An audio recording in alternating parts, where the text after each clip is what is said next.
আসসালামু আলাইকুম, সবাইকে লাকি ব্লগস এন্ড কুকিং চ্যানেলে স্বাগতম। আশা করি সবাই ভালো আছেন। আলহামদুলিল্লাহ আমিও ভালো আছি। আরেকটি নতুন দিনে নতুন আরেকটি রান্নার ভিডিও নিয়ে চলে আসলাম। তো আজকে আমি আলু দিয়ে রুই মাছ রান্না আপনাদের সাথে শেয়ার করব। তো এখানে আমি রুই মাছ নিয়েছি, আর রুই মাছ আগে থেকে ভালো করে পানি দিয়ে ধুয়ে পরিমাণ মতো লবণ এবং হলুদ দিয়ে মেখে নিয়েছি। আর এখানে 6টা টমেটো ভালো করে পানি দিয়ে ধুয়ে 2 টুকরা করে নিয়েছি, আর যে টমেটো বড় ছিল সেটা 4 টুকরা করেছি। আর এখানে বড় সাইজে 3টা আলু খোসা ছাড়িয়ে কেটে ভালো করে পানি দিয়ে ধুয়ে নিয়েছি, আর আলুগুলো এভাবে আমি বাঁকা করে কেটে নিয়েছি। এখন মাছ ভেজে নিব। তো চুলায় ফ্রাই প্যান বসিয়ে পরিমাণ মতো সরিষা তেল দিয়ে দিয়েছি।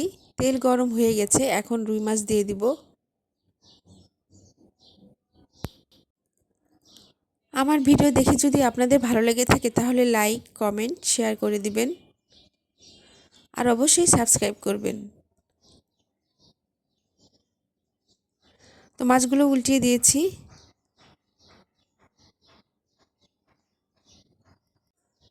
তো মাছগুলো উল্টিয়ে 2 পাশ ভেজে নিয়েছি। মাছ ভাজা হয়ে গেছে, এখন নামিয়ে ফেলবো। আর এভাবে আমি সবগুলো মাছ ভেজে নিয়েছি, এখন রান্নায় চলে যাব। আর এই জন্য আমি আবারও চুলায় কড়াই বসিয়ে পরিমাণ মতো সরিষা তেল দিয়ে দিয়েছি। এখন কেটে রাখা পেঁয়াজ এবং কাঁচামরিচ দিয়ে দিব।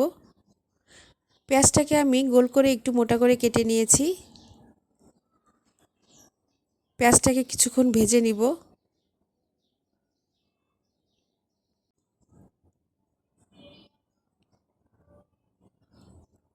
তো পেঁয়াজটাকে কিছুক্ষণ ভেজে নিয়েছি।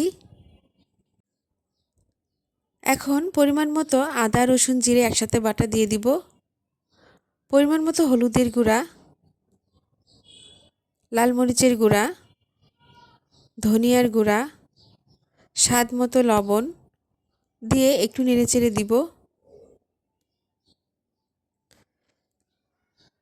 এখন আধা কাপ পরিমাণ পানি দিয়ে মশলাটাকে কিছুক্ষণ কষিয়ে নিব।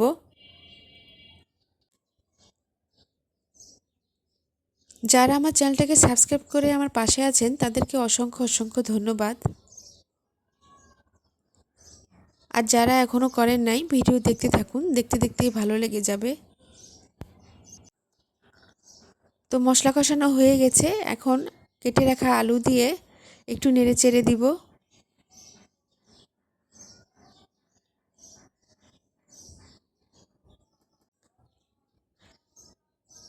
এখন আলু কষানোর জন্য আমি আবারও আধা কাপ পরিমাণ পানি দিয়ে দিব।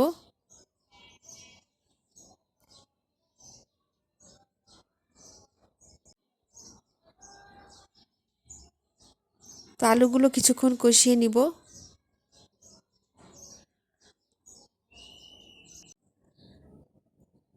আর এই যে বড় আলু দেখতে পাচ্ছেন, এটা আমি আমার ছেলের জন্য দেই।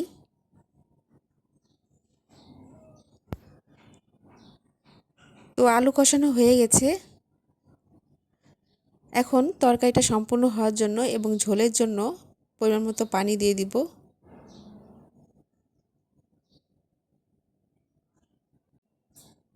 যারা আমার ভিডিওটি ফেসবুকে দেখবেন তারা অবশ্যই ফলো দিয়ে রাখবেন।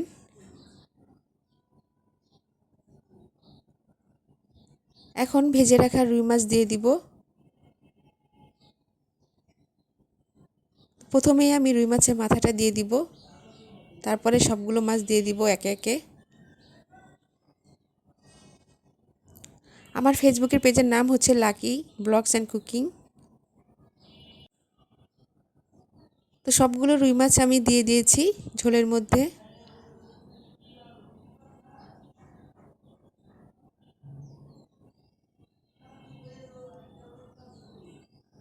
এখন কেটে রাখা টমেটোগুলো দিয়ে দিব।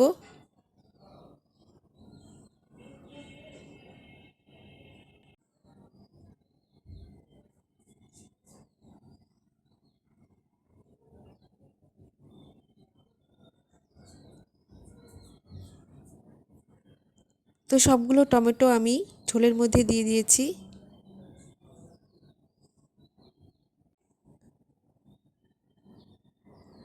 এখন কয়েকটি আস্ত কাঁচামরিচ এবং কিছু ধনিয়া পাতা কুচি দিয়ে দিব।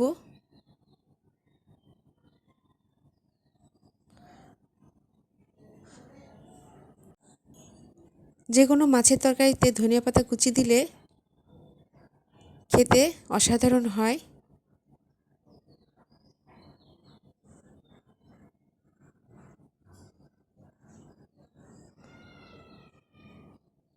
তো রুই মাছের তরকারি হয়ে গেছে।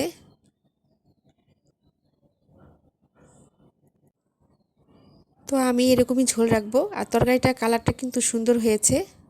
এখন নামিয়ে ফেলবো। তো তৈরি হয়ে গেল আলু টমেটো দিয়ে রুই মাছের ঝোল রান্না। এই রুই মাছের তরকারি দেখতে যতটা সুন্দর হয়েছে, খেতেও ততটা মজা হয়েছে। তো এভাবে আপনারা রান্না করে খেয়ে দেখবেন। নতুন নতুন ভিডিও দেখতে আমার চ্যানেলের সাথে থাকবেন। ভিডিও নিচে বেল আইকনে ক্লিক করবেন যাতে নতুন কোনো ভিডিও ছাড়লে আপনাদের মোবাইলে নোটিফিকেশন চলে যায়। সবাই ভালো থাকবেন। আল্লাহ হাফেজ।